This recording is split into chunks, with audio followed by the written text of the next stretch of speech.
Pick one. Normally, hair develops at the follicle and grows up and out of the skin. An ingrown hair, as its name suggests, will either grow sideways into the skin, or curl back down and grow into the skin. Folliculitis, an infection of the hair follicle, will oftentimes follow, possibly accompanied by the formation of a pustule that resembles a little pus-filled pimple. Ingrown hairs are caused by waxing or shaving, and are most common with thicker, curlier hair, hence why they are more prevalent in the pubic and facial regions, the two worst places that you could suffer those nasty bumps. While there is no cure as long as we deem it necessary to shave or wax, there are some home remedies for ingrown hairs and razor bumps that can bring some measure of relief and quickened healing. And if you can't bring yourself to even look at the traitorous little hair, don't panic, it will eventually clear up on its own, so long as you don't scratch or pick at it. Get that sucker out. It's not spoken of much, but there is a certain sense of relief and satisfaction when you get the hair out. It is icky hair growing back into your skin. It is so unnatural, and it hurts, and you just want it gone so your body can heal up and get back to normal. There is a right and wrong way to go about it though. Do it wrong, and you'll end up with a nasty infection that sticks around forever.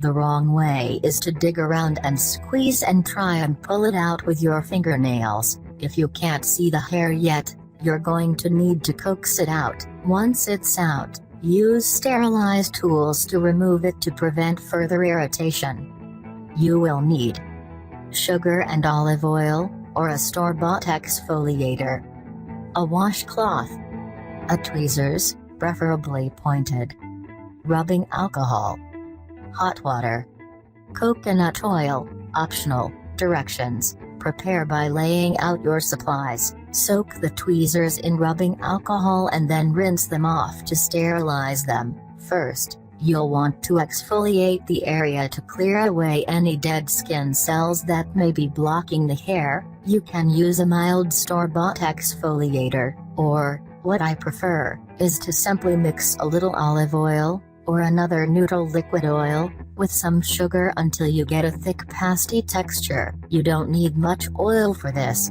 Rub in a circular motion to dislodge any debris and then rinse it off. Next, run a clean washcloth under hot water, as hot as you can stand without burning yourself, and rest it directly over the hair for 10 minutes. You may need to run the washcloth under water a second time to keep it hot. This helps soften the hair and skin. Finally, use your sterilized tweezers to firmly grasp the hair, as close to the skin as you can get without actually irritating it, and give a nice firm yank. Rinse it one more time, and if you like, apply a dab of coconut oil to ease irritation and help the skin heal up smoothly. If the hair is not showing, just use a hot washcloth over it for 10 minutes twice a day until it pokes through. Some folks think the warmth helps the hair pop out sooner, but mainly it is to keep it soft and minimize irritation until it can be removed. Resist the temptation to break the skin and dig the hair out. Also note that pointed tweezers are the best, as they allow you to accurately grab the hair without pinching your skin. Baking soda paste. If plucking the hair really isn't your thing, simply exfoliate with a baking soda paste. You can of course use the sugar and olive oil scrub as well, but it's nice to have another tool in your ingrown hair fighting arsenal. Baking soda is pretty mild and readily available, and will help keep the follicle from getting plugged up while you wait for the hair to break the surface. In addition to this, it can help ease painful inflammation. Apply a little dab of coconut oil, or your chosen mild moisturizer, on afterwards to keep the skin soft. You will need baking soda, fresh water, coconut oil or mild moisturizer. Directions: mix up enough baking soda and water to form a paste thick enough to be spread around. but not so thick that it just clumps up and falls off your skin. Wash your hands thoroughly with soap and water, and then apply the baking soda paste in a firm but gentle circular motion. Rinse any residue off with warm water and apply the coconut oil or moisturizer. Just a tiny bit, you do not need much. A drop of tea tree oil.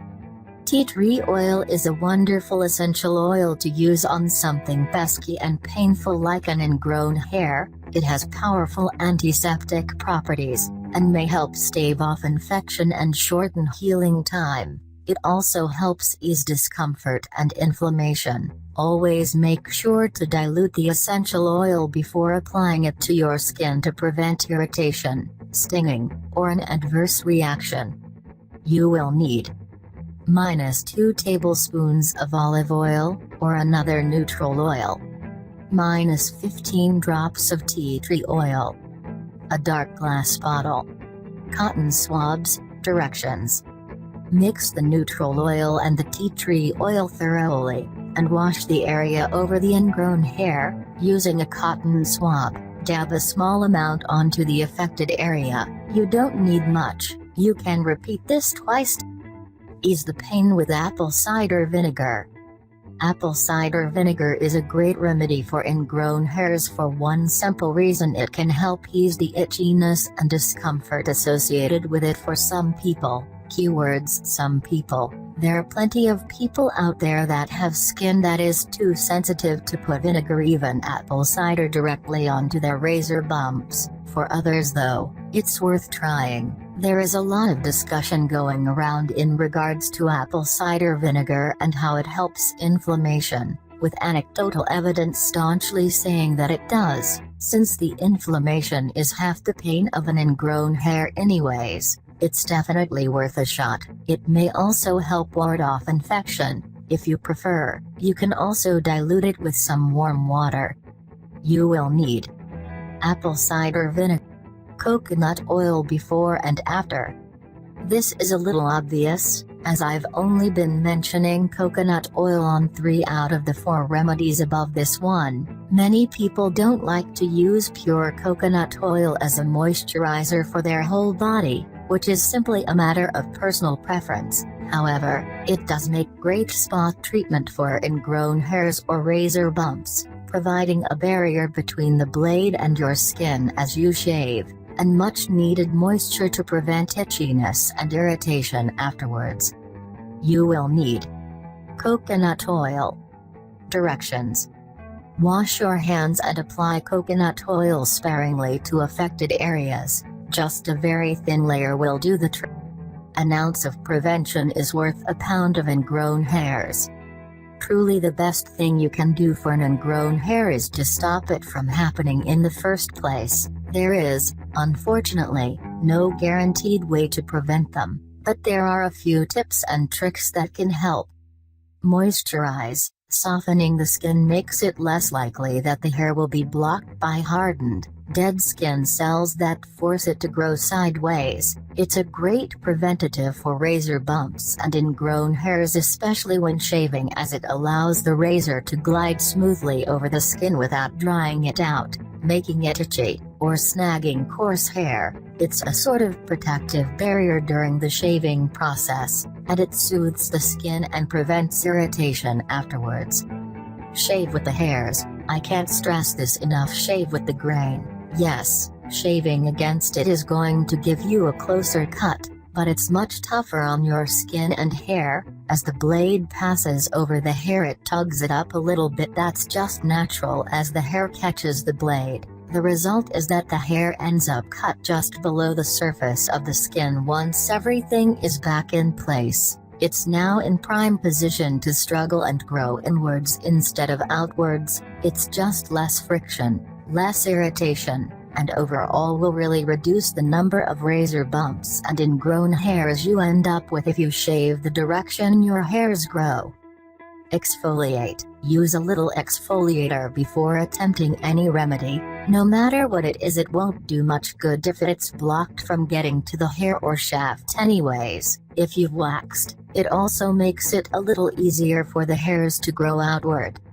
Use single blades. They tend to be less irritating than razors with multiple blades, as you only have one blade going over your skin instead of 2 or 3, and while the multiple ones can produce a very nice shave, after the first blade runs over the hair you're basically just scraping at little nub ends or your skin. The result can be quite irritating. Keep it sharp. A dull blade tugs on hairs and can create sharp edges. Yes, hair can have edges, especially if thick or curly, or tug the hair out completely, resulting in ingrown hairs and razor bumps.